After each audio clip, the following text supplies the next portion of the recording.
Bismillah ar-Rahman ar-Rahim. Let us continue with our tafsir of Surah An-Nisaa bihawlillahi wa quwwatih. We are on ayah number 59. قال الله تعالى يا أيها الذين آمنوا أطيعوا الله وأطيعوا الرسول وأولي الأمر منكم فإن تنازعتم في شيء فردوه إلى الله والرسول إن كنتم تؤمنون بالله واليوم الآخر ذلك خير وأحسن تأويلا. So he begins with the famous call of the believers, and he issues the command أطيعوا الله, from أطاع يطيع إطاعة, to obey Allah and the messenger, referring to Muhammad alayhi salatu wasalam. وَأُولِي الْأَمْرِ, Ulu means people of, Al-Amr means order. So people of the command or people of the order. This refers to the rulers, and that it is obligatory for the population to obey the Emir or the political ruler in all that which is permissible to be obeyed.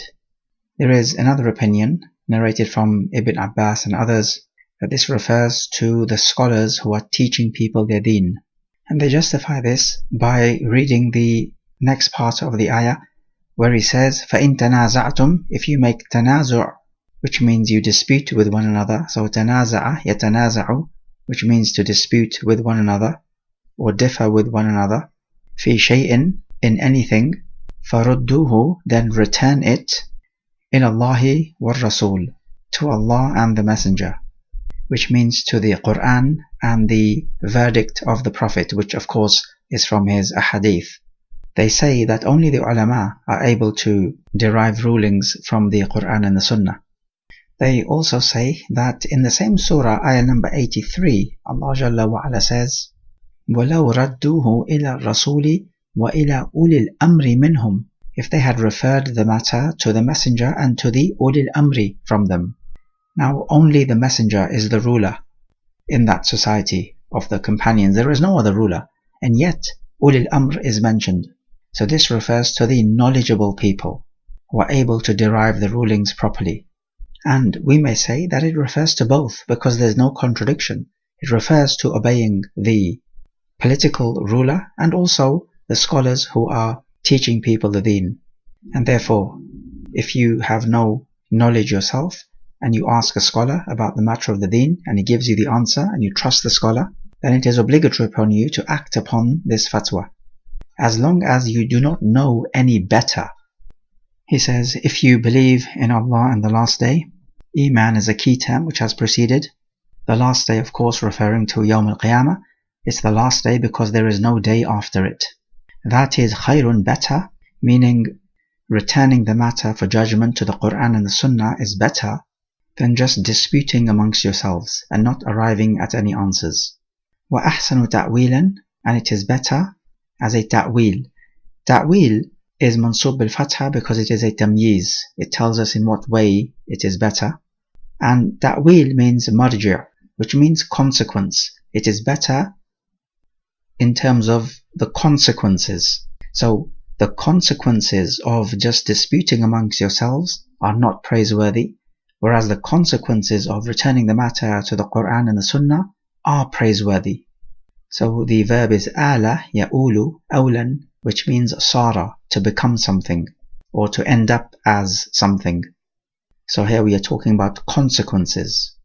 So these are the results of your actions. Abdullah ibn Abbas radiallahu anh, he says this ayah was revealed about Abdullah ibn Hudhafa ibn Qais ibn Adi, whom the Prophet ﷺ sent on a military expedition. He was in a group who was being led by a man from the Ansar, and something happened amongst them, and the leader, the man from the Ansar, became angry and told the followers to enter the fire which he had kindled. Some of them were about to do so because they had the order to always listen and obey the leader, but a man amongst them said, "We embraced Islam fleeing the fire, so why would we now enter it?" And so they refused to enter. And they told the Prophet about this, and he said that had they entered the fire, they would not have left it, meaning they would have been in Jahannam. He said, إِنَّمَا الطَّاعَةُ فِي الْمَعْرُوفِ.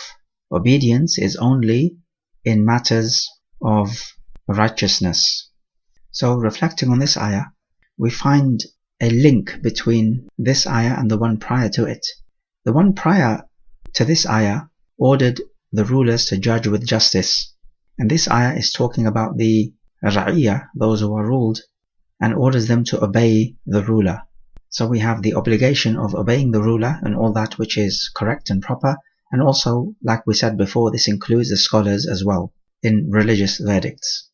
We find in this ayah the obligation of following the Quran, but also the obligation of following the Prophet in that which he says which is not part of the Quran. Because he says, أَطِيعُ اللَّهَ وَأَطِيعُ الرَّسُولَ. Obey Allah and obey the Messenger. So the obedience of the Messenger is independent and separate from the obedience of Allah. It is not in following the obedience of Allah. And this is a vital point to make, because those who say that only the Quran is to be followed would interpret this ayah to mean that you obey the Prophet when he recites the Quran. But we say no. The ayah makes a distinction of two separate obediences, one to Allah and a separate independent obedience to the Messenger. So this would be the ahadith which are not found in the Quran. But then notice how he says وَأُولِي الْأَمْرِ مِنْكُمْ, and does not repeat the word أَطِيعُوا, because the obedience of the ulul amr, that is the scholars and ruler, is in following with the obedience of Allah and the Messenger. It is not a separate independent obedience. So if they order you to do that which contradicts the Quran and the Sunnah, then they are not to be obeyed. And we are talking about matters which are clear-cut haram. If the scholar or the ruler orders you to drink alcohol, then this is clear-cut haram. It is not a matter of a difference of opinion and ijtihad, because matters of genuine ijtihad are flexible. You would have to obey the ruler in matters such as those. But what we are talking about are clear-cut haram matters. Okay, what if the ruler allows some type of evil action, let's say riba or selling of alcohol and so on in the land? Are we to speak out against this? The answer is you speak out against the evil action itself, but you do not speak out against the ruler himself, as in take it to a personal level. Rather, with respects to the ruler, it is your duty to advise the ruler. This should be done privately, unless the Imam openly does something wrong, in which case you can openly advise him, as we find in Sahih Muslim, where Marwan gave the khutbah of the Eid before the Salah, and a man from the congregation corrected him, saying that the Salah comes before the khutbah on the Yawm al-Eid.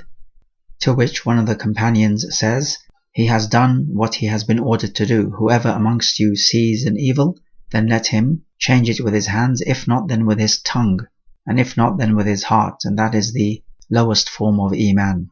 So giving advice to the ruler is from changing the evil using your tongue.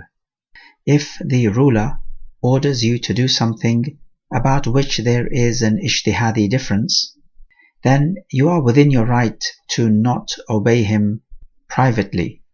But you must not openly advertise that you are opposing the Imam. Rather, privately, you can disobey him. For example, if the Imam says that on the day in which you go out to pray the istisqa, you should be fasting, as some scholars make this ijtihad. The problem is we do not have any evidence from the Quran and the Sunnah for this.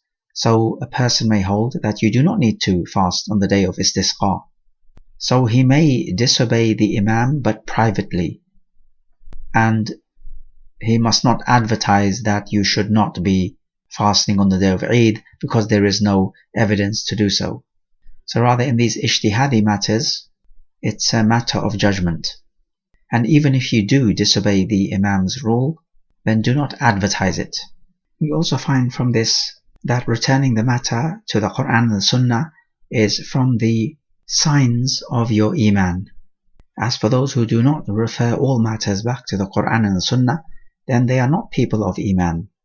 They are people of desires. We find that referring all matters to the Quran and the Sunnah is more beneficial to you in this life and in the hereafter, because it says ذَلِكَ خَيْرٌ, that is better, meaning better right here, right now. وَأَحْسَنُ تَأْوِيلًا, it is better for the consequence, meaning in the future it is also better. So in the present and in the future it is better, it will bear fruits, whereas just arguing amongst yourselves will not bear fruit. And we can also take from this ayah that disputing amongst each other is not a fruitful matter. Rather, coming to an agreement is. Disputes just weaken the strength of brotherhood. هذا والله أعلم.